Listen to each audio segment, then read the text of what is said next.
Daf Ayin Dalet Amud Aleph, the seventh parak, Ketzet Tzeilen. Dr. Mishnah, Ketzet Tzeilen es Pesach, how do you roast the korban Pesach? Mevin, should shall remind, you bring a spit from a pomegranate tree. Take the wood of a pomegranate tree and make the stick, the spit, and that you'll use to suspend the animal over the fire. And you stick it into through the mouth, right through the end of the other end to the other end of the body. And and you put the legs and the innards you put inside of it. After the shlit of the korban Pesach and after the shlit, the avodas adam, the animal is cut. You cut the animal at the legs, and you cut the legs at the knees, and you remove the innards, and you do rechitza. They're washed. When you roast it, the Torah says that it's tzliyesh. It has to be tzliyesh roish al krov v'al kirboy. So you roast it together with the legs and together with the innards. So the Rav Yossi says, Rav Yossi Glili says that the way it's roasted together is you stuff it inside, you put it inside the cavity of the animal. That's how he says how you roast it. But Rav Kiva argues, no, that's kimin bishul, that has the manner of bishul. If you put it inside, it's not over the fire. It's within the cavity of the animal. That's like cooking. It's not like roasting. The Forsham Medaik, the Chrein Medaik, Sasamis and others, that it's kimin bishul. It's not mamish bishul, but it's kimin bishul. It's not directly over the fire. So he says, rather what you do is a Thailand chutzala. What you do is you hang it, and you hang it outside, from the outside, not within, but on the outside. As we'll see later, shortly in the Gemara, that there is a difference of opinion exactly how it's situated, but we'll see that shortly. Mishnah continues, you don't roast it on a metal spit or on a grill. Normally that's how you roast things, but here you don't. You don't roast it that way, as we'll see in the Gemara. Amar b'yatzadik ma'aseh b'Rabban Gamliel. He said, "Shamar l'tevi havda." I'd say, "V'atzleili as a Pesach ala askala." He argued, and he says, "No, it's mutter. It's mutter to do it on the askala, on the grill." Correct the Gemara. V'nesi shel matches. Why does the spit have to be specifically out of wood, out of pomegranate wood? Why not use metal? Normally, the meat is roasted on metal. Why not use metal? More answers. I need the chamik salsa chamkua. No, by metal, since it's a conductor of heat, and one end of it becomes hot, then the heat travels all along, and the other end of it also becomes hot. Vekamitve machmas hashvud, and it'll be therefore as if the meat is roasted not on account of the fire. If it has the spit of it that's metal, the metal spit itself is going to be very, very hot. One end is over the fire. It will be a conductor of heat. The spit that's inside the animal will be also very hot. And then the meat will be roasted not exclusively from the fire, it'll be roasted from the metal also. And the Torah says it has to be roasted over the fire and not on account of something else.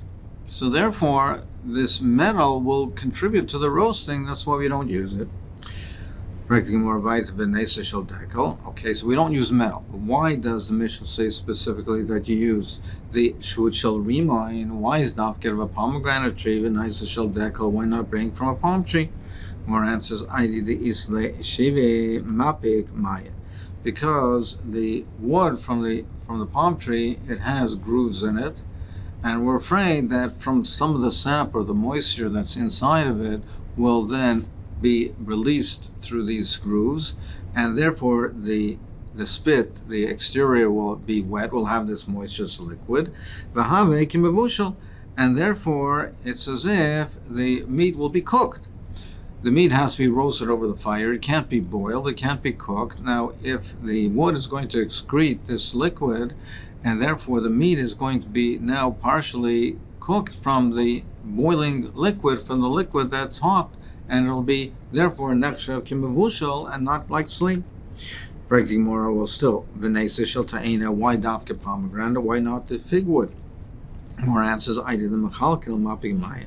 It's hollow because from the fig tree it's hollow, and it's filled with liquid, with sap, and that sap, that liquid will be secreted and come to the outside, and again it'll be v'havalei kimavushal. It'll be like cooked. Still, why dafka pomegranate? Why not from an oak tree, or from boxer carob or sycamore tree? More answers. They have knots, and you have to cut off the knots. And when you cut off in order to insert it properly into the animal, and without ruining it, you have to cut off the knots. And since it has those knots, once you cut it off, it will then secrete again the liquid. Well, the pomegranate tree also has knots. More answers. They're smooth, and they don't have to be cut off. Alternatively, we're talking about dafka in the first year, when the pomegranate tree in the first year, it doesn't have knots. So it's not hollow, it doesn't have knots, and therefore it will not secrete the liquid, and it'll be shlit, and it won't be considered that mavushal. It won't be considered mavushal. Correcting more of ika be piska psake. Well, still, why is that acceptable? If this is a concern, where the area where if it would be cut off and it would secrete liquid, it would be concerned that's an area mavushal. Well, you have to cut off the branch from the tree, so at that area, at that incision point where you cut it off from the tree, it will secrete the liquid. So why is it any better? What have you accomplished? More answers. We're talking where it's caution. The way to do it is the area that is cut from the tree, that has to be outside. That has to be outside of the animal, not in the interior of the animal. And therefore, if there is any liquid, it'll drip to the ground, and therefore you don't have that concern. So Dimor Masnisin the like Rabbi Yehuda, our Mishnah is not like Rabbi Yehuda. It does not follow the sheet of Rabbi Yehuda the Sanya. Rabbi Yehuda Aimer, he says, Kishim Sheshut Shel Eitz Ein Nisra. He says, when you have a spit, you have an animal that is roasting on the fire and it's suspended from a spit. Now that spit that's in the interior of the animal doesn't get burnt. That doesn't get roasted. So just like that doesn't get burnt, kashud shel matras enamatia. The metal spit also will not become so hot that it'll roast the animal. You see that the wooden spit, so what's within the animal doesn't get burnt. So that means even though at one end of it is over the fire, or even the other end, both ends are over the fire, but in the interior, it's insulated, it's protected, it doesn't get burnt. So too, what's the problem with matchas? Our Tana says that you can't use matchas. It's not like Rabbi Yehuda. Rabbi Yehuda says there's no problem with matchas, because just like the wood does not get burnt, so too, the metal, even though the ends are over the fire and it gets hot, and it gets white hot, but the interior will also not be considered that hot, and it will not be considered to be that the metal is roasting the animal. Armaloi, the Chum said to him, no. There's different properties in metal and wood. Metal is a conductor of heat. So by a metal, we say when one end becomes hot, the other end also becomes hot. The heat travels along, and therefore what's within the animal also will get hot. But wood doesn't have the same property. So even though one end is very hot, it won't transfer the heat to that extent to the interior of the animal to make it that hot and have it burnt in the interior. But metal is different, and that's why metal is also, and our Tana therefore is not like Rabbi Yehuda. So the Mishnah says, "V'naisim is kroiv." He puts the legs and the innards inside the animal. Tanya Rishmal Kareo Tayach Tayach. Rabbi Shmuel, when the roasting of the Korban Pesach, we would call it toch toch. Why is that? Because when there's a pot is boiling on fire, and it's boiling, it makes that kind of a sound. It makes that sound. So here Shmuel holds that you would put it in the inside, in the interior of the animal, and it makes that sound of a toch toch. Rabbi Tarfon argues, and he says, no, you don't stuff it inside. You put it on the outside. And he called it a gedi makulas, a helmeted gedi. So what does that mean? So Rashi explains that just like a helmet is on top, they put a helmet on top of the warrior's head, here also they put it on the top of the animal. So it looked like a helmet. Rashi in Beya explains it differently. He says, just like a warrior, he has his ornaments. He has a klezayin to his side. So he has whatever it is, a sword, a spear, and the helmet is on top of it. So he has his klezayin to his side. Here also, you put it to the side of the animal. Ton Rabbanon, what is a gedi makulas? That you say it's also bizman hazeh. So bizman hazeh, we don't eat roasted meat. So we learned previously that the Mokum Shanagu, that there's places where they were not to eat roasted meat on Pesach outside nowadays, because if it's roasted, it has the appearance of a Korban Pesach, and it has the appearance of eating kachim b'chutz. So the minhag is not to eat roasted meat on Pesach. How is it, in what manner do we say that it's a negeya, that it looks like a Korban Pesach and it's aser? So there's a machlokes Rashi and the Rosh. What are we talking about? Rashi says that this Mokum Shanago, where the Mokum is Nago not to eat roasted meat, what type of roasted meat are we talking about? What is the Gedi Makulas that we're talking about? The Rosh says is that the Mokum Shanago is not talking about Makulas, so not talking about helmeted meat. It's talking about roasted meat. But if it has the appearance with a helmeted meat, meaning that mamish has the appearance of a Korban Pesach, that it's like with the helmet on, then that's also everywhere. That's not totally on the minhag. The minhag is where it's not helmeted, but it's roasted. I'll go upon him where we say, the Gemara says, it says, if it's completely, the whole animal is roasted.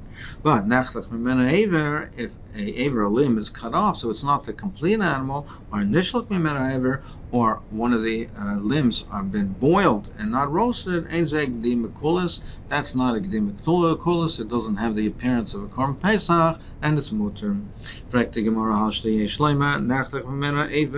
Well, you told me that if you cut off a limb, even though it's roasted together with the rest of the animal, it's just not attached to it.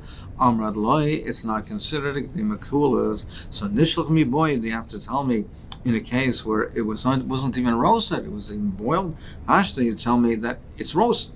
All of it is roasted, just it's not attached. And you have to tell me that if it's not, that limb is not even roasted, it's boiled. Now we're talking about, in the case, the chiddush of boiled is that it's even mechubar. I mean, first he boiled it, so you have one limb that's boiled, it's still attached, and he roasted the rest of it. Even that, even though it's all attached, it's all together, even that is mutter, because the one limb is not roasted, it's not completely roasted. It doesn't have the appearance of a gedi makulas. He said an animal that's roasted and you have the raw meat, it's stuffed with the raw meat, then it's mutter. So this is negeya as far as the isser of dam. So normally when meat is salted, if the meat is being roasted, so Rashi's shita is, if the meat is being roasted, you don't need a heavy salting in order to draw out the blood, to remove the blood. You don't need heavy, only light roasting. So, because we say that since it's roasted over the fire, the fire will draw out the blood. So you don't need that heavy degree of salting. Taisa says that you don't need any salting if it's roasted. The fire will draw out the blood. So, Akoponim we're saying over here, if you stuff the raw meat, the animal, with the raw meat, I'm shori. It's mutter. So even though it's not exposed to the fire, it's insulated inside the animal, it's still mutter. Frag the Gemara, Omer Le'abaya said to Rabba, how can it be mutter v'akabolet dama? Well, it absorbs the blood from the raw meat. It absorbs the blood from the meat, and therefore, now it has the blood in it. And how are you drawing out that blood? Omer Le keboila kach polta. He says, just as it absorbs it, then the same way it absorbs it, it discharges it, excretes it. Meaning we have a principle that we say keboila kach polta, in the same manner, in the same level of heat, the same intensity of heat that an item absorbs, so too, with that same level of heat, it will excrete. It will discharge it. So therefore, if it only absorbed it through the heat that was there inside, when it was inside the animal, it'll discharge it as well. So the Gemara, name the sail. Let's bring a rhyme from our Mishnah. The Mishnah says, nice in his krov as b'nei me'av l'seicha.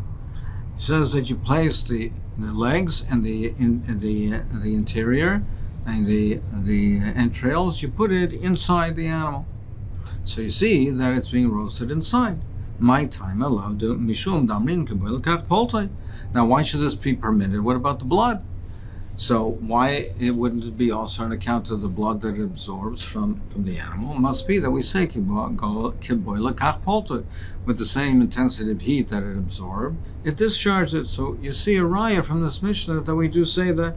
Amud Yomi says no, there's no raya from there. Because shani hasam came in the base shchita the mechalkel. Over there, it's not a raya because you have the base of shchita where you shechted the animal, you made the incision, and it's hollow, and therefore it will drip out. Now, as Taisus explained at the beginning, the Mishnah, the parak Taisus says when it says teichel seich piv, so the Ri says that you stick it through its mouth. It's dafka that you stick the spit through the mouth of the animal. You take the wider part of it and you stick it through the mouth so that you can have the animal facing downward and it will not slip off, because the thicker part of it is now through the mouth. It will not slide down, and therefore you can have it facing down where therefore it will allow the blood to drip out.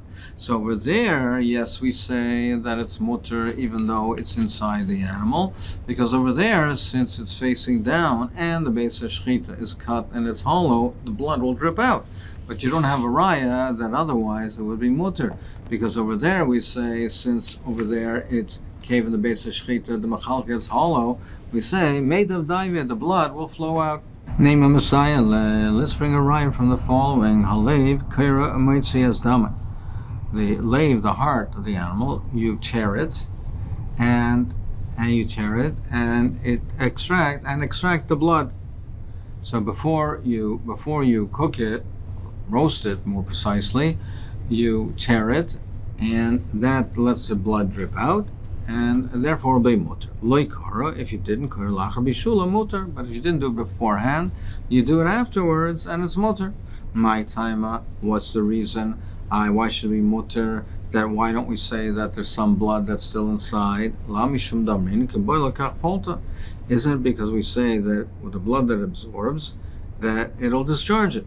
So why don't we say that it will absorb some of the blood during the process of the cooking or the roasting? Why don't we say that it'll absorb some of the blood that's inside the cavity? Must be that we say that even if it absorbed it, it will extract it, it will excrete it, and it will come out. Don't you see, therefore, that we have a raya to this principle of my time? The Gemara says no, it's not a raya. Shiny lave the shia. The heart is different because it's smooth. The surface is smooth and slippery.